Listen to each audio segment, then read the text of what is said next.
We got Freddie Freeman. Freddie Freeman and the MVP of this game 6, Max Fried.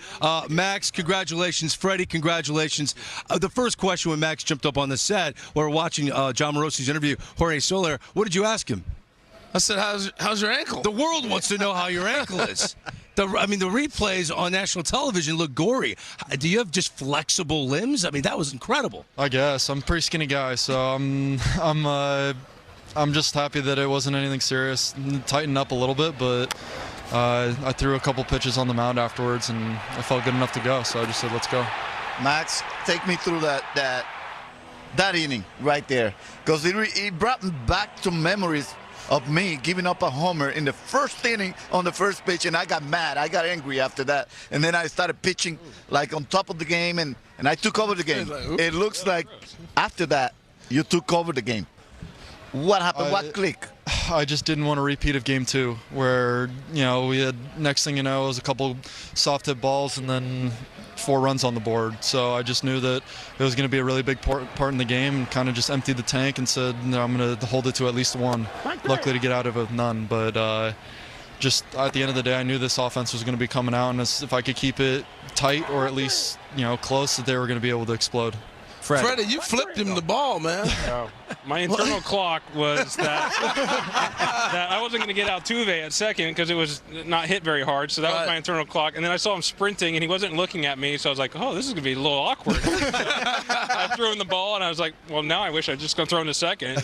But what he did after that, he got the second and third and just pummeled fastballs, and they were not ready for it. I was in Atlanta the other night. Sorry, D-Roll. I got to get this in because it was unbelievable. I was sitting in the stands when you hit that home run the other night. Well, that was a bomb. It was sounded. Wow. The sound was. Am I right, one. Max? Different sound. Oh my goodness, that was a good awesome. one, wasn't it? That was awesome. But we always talk about there's a certain sound. That was the sound. Those are the ones where you just clip them and it feels good, and. Right when I saw the trajectory, it wasn't hooking or going anywhere, just going straight. I was like, oh, that's going to go a long way. I want to get emotional with you, yeah, right? Let's do it. All right, come on. 2 outs in the ninth. They come to you. They show you got your glove over your mouth. What are you thinking? I'm thinking, like, this is about to happen. Right. This is what you dream about. Every single year you show up to spring training, this is what you're working for. Yeah. And for 12 years, it didn't happen. Right. And I'm sitting there with a 7-run lead, and you got Will Smith, who hasn't given up a run, and you're feeling real good about yourself. And, I just put my glove in my mouth, trying not, because I'm kind of a serious guy that tries to not ride roller coasters during the game, and I couldn't help but smile. So I was trying to cover it because I didn't want anything bad to happen with me smiling or jinxing anything. So I was trying to put my glove over, but what an amazing feeling that is when I saw that ball coming over. If you guys would have lost that tonight, I think my kids would have hopped on the plane and came here. Well, we didn't. Thank you. So, Max, your boys, Giolito and Flaherty, were here tonight, and they would not move. They were like jinxed in a seat up there watching you pitch. But I was talking to Flaherty, and he goes, uh-oh, he's got that look. So I think they've seen that look from you before. Are they right when they see that look? Yeah, I guess. I don't know. It was just, for me, I just knew that I wanted to go out there and just be 100% me. Pitch all 5 pitches, try to just change speeds and keep them off balance. And I knew that if I was going to do that I was going to have no regrets and kind of just leave it all out there. And if it worked out, great. And if not, I was going to be able to live with it. Yeah, and Freddie, to be in this franchise as long as you've been in it, you want to have a good game in the game you win the World Series. Yeah. Oh, man. So to hit the home run, first the double, then the home run, it means something to you. Your legacy, your kids looking back when Daddy won the World Series, you played a great game. Yeah, that's what you want to do is play well. And I was able to play well all postseason, so for me Have to you do ever it, not played well? Well, one year I had a bad elbow, so got grinding through it, but it's all right. That's in the past now, but you want to play well, and you want to play well in the big moments, and now we get to look back for the rest of our lives, and I got a double and a homer in the clinching game of the World Series. That's well, cool. Freddie, I'm going to go there because I was part of the Red Sox in '04. Mm-hmm. And I got to play, and we won in St. Louis. I won Game 3, and I was hoping to go back to Boston. And I never came across my mind that I would leave Boston. Yeah. And I was, at the end of the day, leaving Boston when I did not expect it. Yeah. I want you both to describe to me how optimistic are you that you're coming back? because I will hate to see you. Honestly, publicly, I'm going to go. I will hate to see you in another uniform. right now. Hey, me too. I'm with you.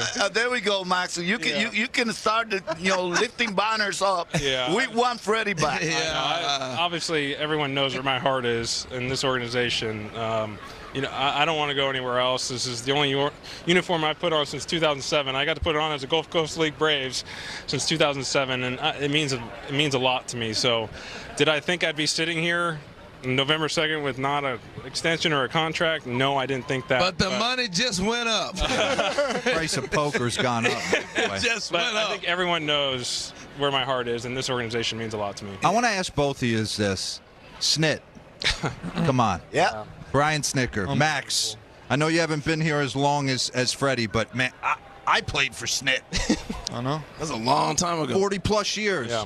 So you took And I know some you of had a those moment riders. with him after the NLCS. You told me you went in quiet moment and he was crying. Yeah, when I walked out for the interviews after NLCS, he was sitting in his office by himself, just sitting there crying. And what this man has done for this organization, he's literally put on every hat possible. And so many players he has coached in the minor leagues to get him to the big leagues. And then he was able to be given that job in 2016, and we gave him 4 straight division titles, manager of the year, and now he's a world champion after 40-plus years. That man has, when I came up, he was the third base coach, and he's literally the same person that he was as a third base coach as a manager, and that's what makes him so special, is that he cares about the person more than the player, and that's why we love him and we run through walls for him.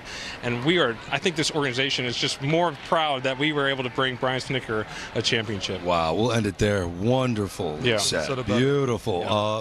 Freddie Freeman, congratulations, man. Max Fried, that was so much fun to watch. Tremendous. You guys are world champions. And real quick, pay attention to our mind.